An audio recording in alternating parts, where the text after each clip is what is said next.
ஏங்க நீங்கள் எத்தனையோ வகையான மீன் வறுவல் மீன் ஃப்ரைவெல்லாம் நீங்கள் சாப்பிட்டுருப்பீங்க. ஆனால் நான் சொல்கிற மாட்டேன் நீங்கள் பண்ணி சாப்பிட்டு பாருங்கள். சும்மா டேஸ்ட் சும்மா நாக்கில் நடனம் ஆடுன்னு சொல்லுவேன். ஃபஸ்ட்டு என்ன பண்ண பார்த்தீங்கன்னா, நான் எடுத்துருக்க மீன் என்ன மீன் பார்த்தீங்கன்னா விரால் மீன் சொல்லுவாங்க. அதாவது குளத்து மீன். அதை என்ன பண்ண பார்த்தீங்கன்னா நல்லா அதில் உள்ள ரெக்கை முள் எல்லாமே வெட்டி நல்லா சுத்தம் பண்ணிடுங்க.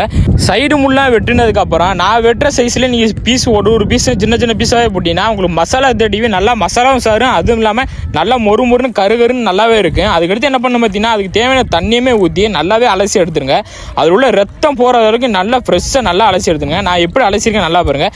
இது ஒரு அலசினதுக்கப்புறம் நான் இன்னொரு வாட்டருமே ஊற்றி நல்லாவே அலசி முடிச்சிட்டேன். அதுக்கு தேவையான மசாலா என்னென்ன மசாலா பார்த்தீங்கன்னா சில்லி பவுட்ரு, இஞ்சி பூண்டு பேஸ்ட்டு, மஞ்சத்தூள், அதுக்கடுத்து நான் ஒரு ஸ்பெஷல் மசாலா சேர்த்துருக்கேன். அது என்ன மசாலா பார்த்தீங்கன்னா பிரியாணிக்கு போடுற மசாலா கொஞ்சமாக சேர்த்துக்கிட்டு அதுக்கு தேவையான ஒரு முட்டையை உடச்சி ஊற்றினேன். ஸோ அதனால் வீடியோவில் காமிக்க முடியல. அதுக்கடுத்து ஒரு எலும்பச்சு பழமும் அதுக்கடுத்து மேலே லைட்டாக எண்ணெய் ஊற்றி நீங்கள் நல்லா அந்த மசாலா நல்லா ஊறுற அளவுக்கு நீங்கள் பிரட்டிக்கிட்டே இருந்தீங்கன்னா அது நல்லா டார்க் ரெட்டாக வந்துடும். அது வந்ததுக்கப்புறம் நம்ம எடுத்துருக்க மீன் எடுத்து அப்படியே ஒரு மீனாக போட்டு மசாலா போட்டு நல்லா குளியாட்டிடுங்க. நான் எந்த அளவுக்கு மசாலா போட்டு குளியாட்டேன் நல்லா பார்த்துக்குங்க. மசாலா நல்லா மீன் மேலே குளிச்சதுக்கப்புறம் ஒரு 10 நிமிஷம் அதை வச்சு மூடி வச்சிருங்க. மூடி வச்சதுக்கப்புறம் என்ன பண்ணுறீங்க பார்த்தீங்கன்னா ஒரு தோசைக்கல்லை எடுத்து அடுப்பு மேலே வச்சு நல்லா ஹீட் ஆனதுக்கப்புறம் அதுக்கு தேவையான ஆயிலுமே மேலே ஊற்றிடுங்க.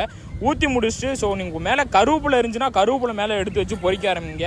எதனால நான் கருவேப்பிலை வச்சு மேலே பொரிக்க சொல்கிறேன்னா உங்களுக்கு சாப்பிடும் போது சும்மா ஸ்மெல்லோட சூப்பராகவே இருக்குன்னு. நான் கருவேப்பிலை வைக்க மறந்துட்டேன். நீங்கள் கருவேப்பிலை வச்சு போறீங்க. இந்த விரால் மீனை பற்றி நான் சொல்கிற வேண்டிய அவசியமே இல்லை. உங்களுக்கே தெரியும் சும்மா செம்ம டேஸ்ட்டாகவே இருக்கு. நல்லா கொழுப்படிச்சு மீனால பாருங்கள் மேலே நான் பொரிக்கும் போதே வெள்ளையாக ஸ்பாம் ஆகுது பற்றியா நல்லா சூப்பராகவே இருக்கும் பொரிச்சு சாப்பிட. ஃபைனலாக மீன் ஃபுல்லாக பொரிச்சு முடிச்சோன்னே பாருங்கள் சும்மா ரெட் கலரில் சும்மா பார்க்கவே சூப்பராகவே இருக்குது. அதுக்கு மேலே வெங்காயம் புதினா கருவேப்பெல்லாம் வச்சு சாப்பிட சும்மா பயங்கரமாக இருக்குது.